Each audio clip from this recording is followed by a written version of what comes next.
തന്നെ. ആ ഒരു സാഹചര്യത്തിൽ പിശാച് ഇവരെ എല്ലാം സ്വാധീനിക്കുമെന്ന കാര്യം 100% ഉറപ്പാണ്. പിന്നെ അവസ്ഥയിൽ അത് കൊണ്ടുവരുന്നത് നെഗറ്റീവ് എനർജീസിനെ ക്ഷണിച്ചു വരുത്തുകയും പിന്നെ ആ കുട്ടിയിലും ആ വീട്ടിലും ഒക്കെ പൈശാചികത ഉണ്ടാവാനുള്ള കാരണമാവുകയും നമുക്ക് നിലവിലുള്ള കാര്യമാണ്. ആ വീട്ടിൽ പിശാച് ആക്ട് ചെയ്യാനുള്ള സാധ്യതയും വളരെ കൂടുതൽ. ഇത് ഞാൻ മാത്രമല്ല. ആസ്ക് സ്കോളർ വിത്ത് ഷെയ്ഖ് റഹ്മത്തുള്ള പ്രോഗ്രാമിലേക്ക് സ്വാഗതം. കൊണ്ടോട്ടി ഒഴുകൂരിൽ നിന്നും മുഹമ്മദ് അബ്ദുൽ ബാസിത്തിന്റെ ചോദ്യം: ഇപ്പോൾ സോഷ്യൽ മീഡിയകളിൽ ട്രെൻഡിങ് ആയിക്കൊണ്ടിരിക്കുന്ന മാജിക്കൽ ഹെൽത്തി ടേമറിക് സ്പ്ലാഷ് എന്ന ട്രെൻഡിങ് വീഡിയോ ഉസ്താദും അറിഞ്ഞിരിക്കുമല്ലോ. ഇത് കുട്ടികളും മാതാപിതാക്കളും ഇരുട്ടുമുറികളിൽ വെച്ച് ചെയ്യുന്നതും സോഷ്യൽ മീഡിയ വഴി പ്രചരിപ്പിക്കുന്നതും ട്രെൻഡായിക്കൊണ്ടിരിക്കുകയാണ്. എന്താണ് ഇതിൻ്റെ പിന്നിലെ യാഥാർത്ഥ്യം? ഇതിന് പൈശാചികമായി ബന്ധമുണ്ടോ? ഉസ്താദിന്റെ വിശദീകരണം പ്രതീക്ഷിക്കുന്നു. നമ്മളായി പറയുന്നത് ഈ ചോദ്യം വരുന്നതിന് മുമ്പ് ഈ കാര്യത്തെക്കുറിച്ച് ഞാൻ ശ്രദ്ധിച്ചില്ല, വേണ്ടതുപോലെ ശ്രദ്ധിച്ചില്ല. എവിടെയോ ചില സ്പർശങ്ങൾ കണ്ടു എന്നേ ഉള്ളൂ. ഈ ചോദ്യം വന്നപ്പോഴാണ് ഇതിൻ്റെ ഗൗരവമായ അപകടത്തെക്കുറിച്ച് മനസ്സിലാക്കുകയും പഠിക്കുകയും ചെയ്തത്. ഒന്നാമതായി പറയാനുള്ളത്, സോഷ്യൽ മീഡിയയിൽ ഇത്തരം ട്രെൻഡുകളൊക്കെ ഉണ്ടാക്കി തീർക്കുന്നതിന് പിന്നിൽ ചില പൈശാചിക താല്പര്യങ്ങൾ അത് ഉണ്ടാക്കി വിടുന്ന ആളുകൾക്കുണ്ടായിരിക്കും. അതുകൊണ്ട് ഒരിക്കലും ഇത്തരം ട്രെൻഡുകൾക്ക് പിറകെ നമ്മുടെ കുട്ടികളോ യൂത്തോ മുതിർന്നവരും, കാരണം പലതും നമ്മൾ ഈ കാണുന്ന പ്രപഞ്ചത്തിൽ നടക്കുന്ന പലതും, പല കൂട്ടിച്ചേരലുകളും പല കാര്യങ്ങളും നമ്മുടെ അറിവിനും അപ്പുറത്തുള്ള പല വസ്തുതകളും അതിൻ്റെ പിന്നിൽ അനിഷേധ്യമായ സാന്നിധ്യമായി ലോകത്തിന് ബോധ്യപ്പെട്ട വസ്തുതകളാണ്. നമുക്ക് നമ്മുടെ വിഷയത്തിലേക്ക് വന്നാൽ, ഇപ്പോൾ മഞ്ഞൾപ്പൊടിയുമായി ബന്ധപ്പെട്ട ഒരു കർമ്മം, മഞ്ഞൾപ്പൊടി, വെള്ളം ഇതൊക്കെ ചേർക്കുന്ന ഒരു കർമ്മമാണ് സത്യത്തിൽ ഹെൽത്തി മാജിക്കൽ സ്പ്ലാഷ് എന്ന ഈ പ്രവർത്തനം. പൊടികൾ പൊതുവെ ചൈനയിലെ, യൂറോപ്യൻ രാജ്യങ്ങളിൽ, പാശ്ചാത്യ രാജ്യങ്ങളിലൊക്കെ ഒക്കൽറ്റിന് വേണ്ടി ഉപയോഗിക്കുന്നതാണ്. പിന്നെ ചില പൊടികളുടെ കൂട്ട്, ചില പൊടികൾ, അതൊക്കെ അത്തരം കാര്യങ്ങൾ ഉപയോഗിക്കുമ്പോൾ വളരെ ശ്രദ്ധിക്കണം. പ്രത്യേകിച്ച് ഒരു പ്രത്യേകമായ അവസ്ഥയിൽ അത് കൊണ്ടുവരുന്നത് നെഗറ്റീവ് എനർജീസിനെ ക്ഷണിച്ചു വരുത്തുകയും പിന്നെ ആ കുട്ടിയിലും ആ വീട്ടിലും ഒക്കെ പൈശാചികത ഉണ്ടാവാനുള്ള കാരണമാവുകയും. നമുക്ക് നിലവിലുള്ള കാര്യം, വിഷയമായ കാര്യത്തെക്കുറിച്ച് പറയാം. ഒന്ന്, ഇരുട്ടുമുറി.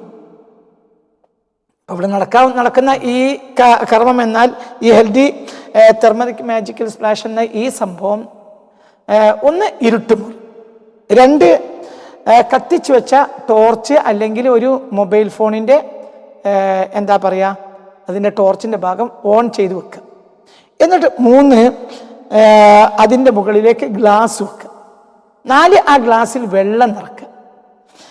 അഞ്ച്, അവിടെ ആ ഒരു പ്രത്യേക സാഹചര്യത്തിൽ സംഗീതം, ഏതെങ്കിലും ഒരു പിയാനോ സംഗീതം, ഒരു അട്രാക്റ്റീവായ, ആ സന്ദർഭത്തിൽ അട്രാക്റ്റീവായ എന്തെങ്കിലും ഒരു പ്രത്യേകമായ ഒരു സംഗീതം തന്നെ അതിനുവേണ്ടി ഉപയോഗിക്കുന്നതായി കാണുന്നു. ഈ സംഗീതം ഏതാണെങ്കിലും ചില പ്രത്യേക സാഹചര്യത്തിൽ സംഗീതത്തെ ഉപയോഗിക്കുന്നത് നെഗറ്റീവ് എനർജിയെ ക്ഷണിച്ചു വരുത്തുമെന്ന കാര്യത്തിൽ യാതൊരു സംശയവും വേണ്ട.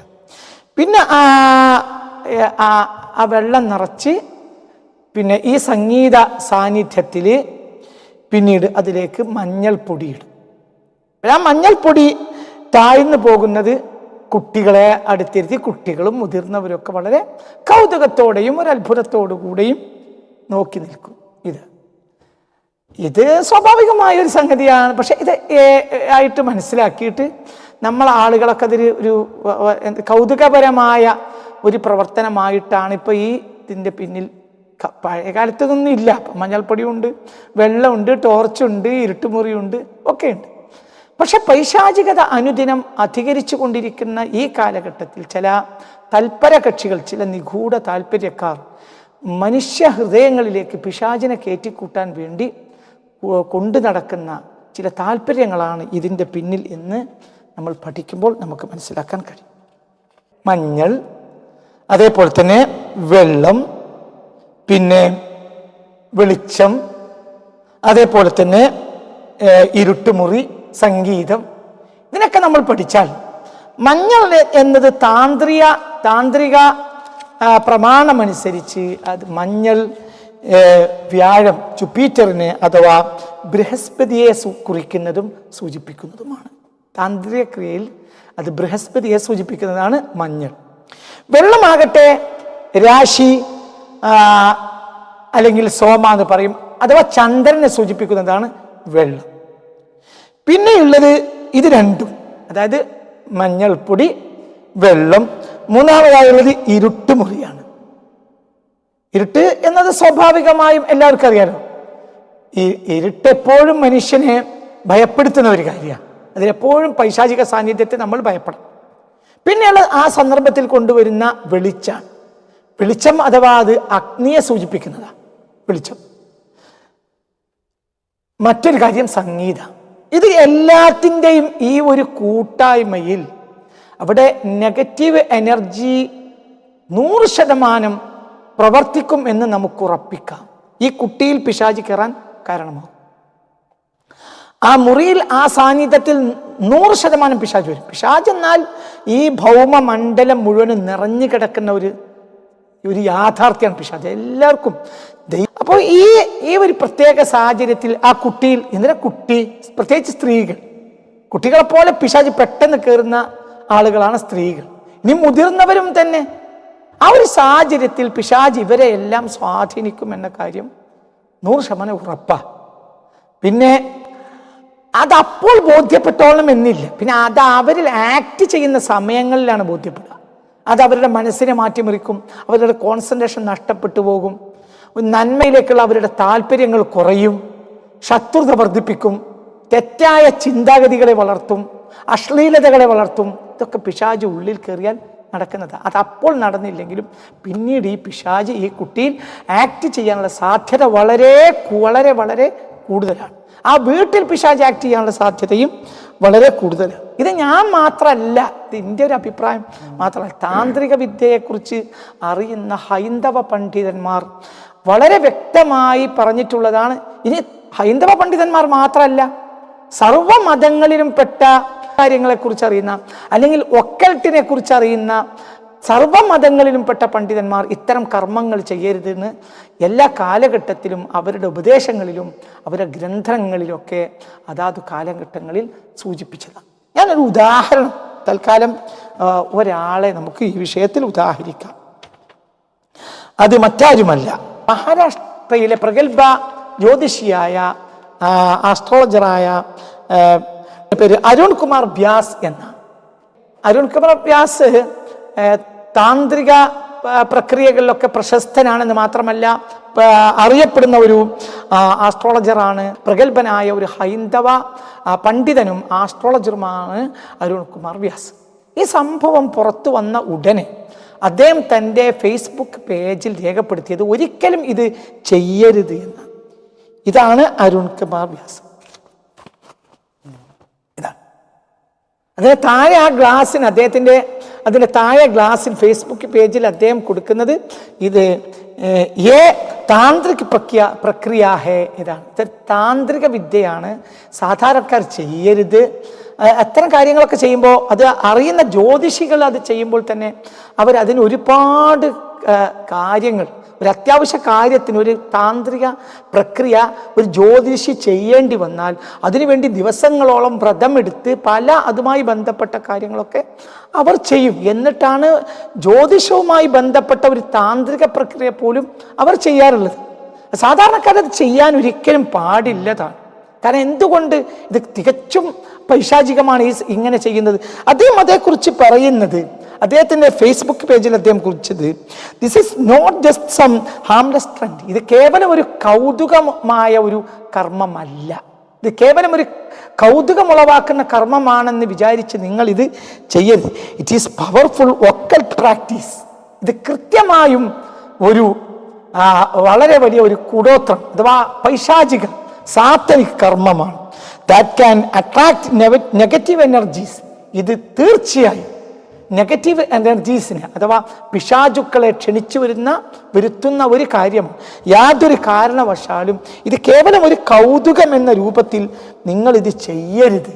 ഇത് വളരെ ഗൗരവമുള്ള ഒരു വിഷയമാണെന്ന് അരുൺ കുമാർ വ്യാസ് തൻ്റെ ഫേസ്ബുക്ക് പേജിൽ കുറിക്കുകയുണ്ടായി. ഇന്ത്യയിൽ തന്നെ മഹാരാഷ്ട്രയിൽ എന്ന് വേണ്ട താന്ത്രിക പ്രക്രിയയിലൊക്കെ അറിയപ്പെട്ട ഒരു ജ്യോതിഷിയാണ് അദ്ദേഹം.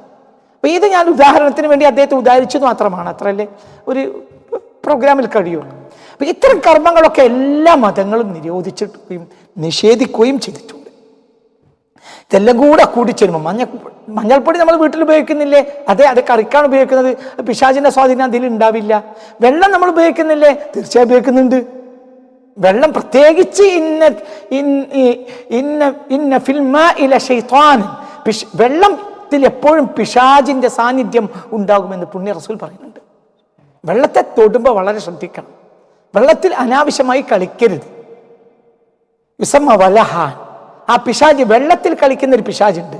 വെള്ളവുമായി ബന്ധപ്പെട്ടവരൊക്കെ അതിൽ കളിച്ചാൽ, സാധാരണ നദിയിൽ തന്നെ വെള്ളത്തിൽ കളിക്കുമ്പോൾ ഉമ്മമാരും അമ്മമാരും ഒക്കെ പഴയ കാലത്തെ പറയും വെള്ളത്തിൽ കളിക്കരുതേ എന്ന് പറയും.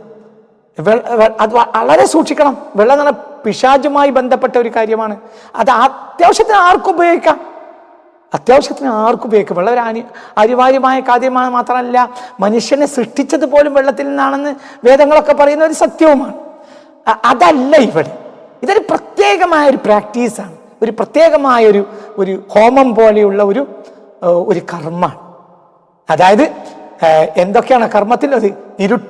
മുറി, തികച്ചും ഇരുട്ട് മുറി, എന്നിട്ട് അതിൽ അഗ്നിയുടെ സാന്നിധ്യത്തെ കൊണ്ടുവരിക, എന്നിട്ട് വെള്ളം നിറക്കുക, എന്നിട്ട് വിധിയപ്പെട്ട ഒരു പിയാനോ, ഈ ഒരു സംഗീതം പിശാചിനെ ക്ഷണിച്ചു വരുത്തും. ഇത് എല്ലാത്തിൻ്റെയും പിന്നിൽ ഓടരുത്. നമ്മുടെ പുതിയ യുവതീവാക്കൾ ഈ വിഷയം ഞാൻ പഠിച്ച് സംസാരിച്ചപ്പോൾ എന്നോട് ഈ വിഷയവുമായി ബന്ധപ്പെട്ട് ഞാൻ ഈ വിഷയം പഠിക്കുന്നതിനിടയിൽ, ഈ ചോദ്യം വന്നപ്പോഴാണ് ഞാൻ പഠിക്കാൻ തുനിഞ്ഞത്. ഇത് പഠിച്ചുകൊണ്ടിരിക്കുന്നതിനിടയിൽ ഇതാണ് ഞാൻ പഠിക്കുന്നതെന്ന് മനസ്സിലാക്കിയപ്പോൾ ഒരാൾ എന്നോട് പറഞ്ഞു, അയാളൊരു ധർമ്മബോധമൊക്കെ ഉള്ള ആളാണ്. അയാൾ പറഞ്ഞു, ഞാൻ എൻ്റെ ഒരു കുടുംബ വീട്ടിൽ ഈ കർമ്മം നടക്കുന്നതിനിടയിലാണ് ഞാൻ കയറി ചെന്നത്. ഞാൻ ആ ഗ്ലാസും വെള്ളവും ഒക്കെ ദൂരൊക്കെ വലിച്ചെറിഞ്ഞതും ആ വീട്ടുകാർ മുഴുവൻ എന്നെ ശകാരിച്ചു. അവർ പറഞ്ഞു, നിങ്ങൾ എന്നെ ശകാരിച്ചാലും വേണ്ടില്ല, ഇതൊരു സാധാരണ കർമ്മമല്ല, ഇത് വലിയ അപകടം വരുത്തും, അത് പണ്ഡിതന്മാരെ കൊണ്ട് അന്വേഷിക്കാതെ ഇത്തരം കാര്യങ്ങൾ ചെയ്യരുത് എന്ന് ഞാൻ പറഞ്ഞു പോന്നു. ഒരു സാധാരണക്കാരനായ മനുഷ്യൻ എന്നോട് ഇന്നലെ ഞാനിത് പഠിച്ചുകൊണ്ടിരിക്കവേ പറയുകയുണ്ടായി. അപ്പം എനിക്ക് പറയാനുള്ളത്, ഇത് എന്താ പറയുക, ഈ ഒരു ഹെൽത്തിയുമായി ബന്ധപ്പെട്ട ഇതായാലും ഇനി മറ്റെന്തായാലും സോഷ്യൽ മീഡിയ ട്രെൻഡുകൾക്ക് പിന്നിൽ ജ്ഞാനികളായ ആളുകളോട് കാര്യങ്ങൾ ബോധ്യപ്പെടാതെ യുവതീവാക്കൾ ഓടരുത്. അത് നമ്മുടെ ജീവിതം മുഴുവനും നെഗറ്റീവാക്കും. ഇത്തരം നെഗറ്റീവ് ശക്തികൾ നമ്മുടെ ജീവിതത്തെ മുഴുവനും സ്വാധീനിക്കും. പിന്നെ അവരിൽ നിന്ന് രക്ഷപ്പെടാൻ നമ്മൾ ലക്ഷങ്ങളല്ല കോടികൾ ചെലവഴിച്ചാലും ഇത്തരം നെഗറ്റീവ് എനർജീസ് നിന്ന് പിന്നെ ഓടി രക്ഷപ്പെടാൻ സാധ്യമല്ല. ശ്രദ്ധിക്കുക, സൂക്ഷിക്കുക, നല്ലതാണ്. എല്ലാവർക്കും നന്ദി.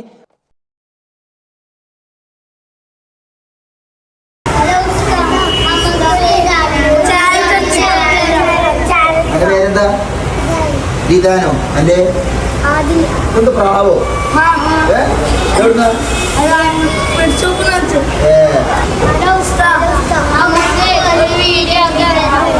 എന്ത് വീഡിയോ? മഞ്ഞപ്പൊടിയോ? ഞാൻ നിങ്ങളിവിടെ ബൂട്ടും ബോളൊക്കെ ചോദിച്ചാണ്, മഞ്ഞപ്പൊടി ചോദിച്ചാണ്. ഒരാൾ പറയാം എന്ത് മഞ്ഞപ്പൊടിയാ വെള്ളത്തിലിട്ടാക്കണതോ? അപ്പോ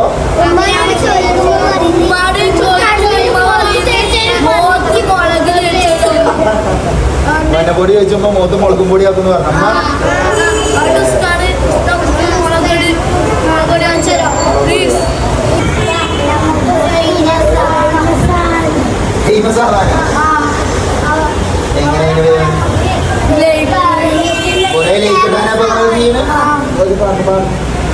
ഞാൻ പക്ഷെ നിങ്ങൾക്ക് മഞ്ഞപ്പൊടി വാങ്ങിത്തരാം, പക്ഷെ കണ്ടീഷൻ ഉണ്ട്.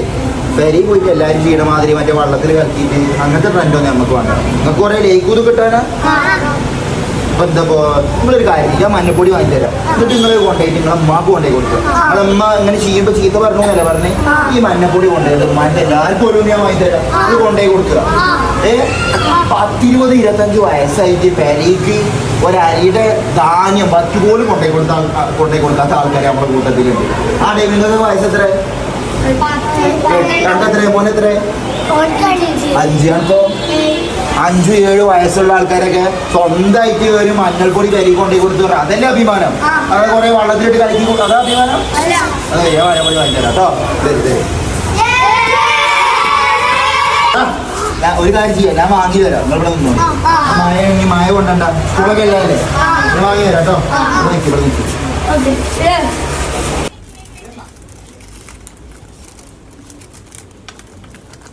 കഴിഞ്ഞോ?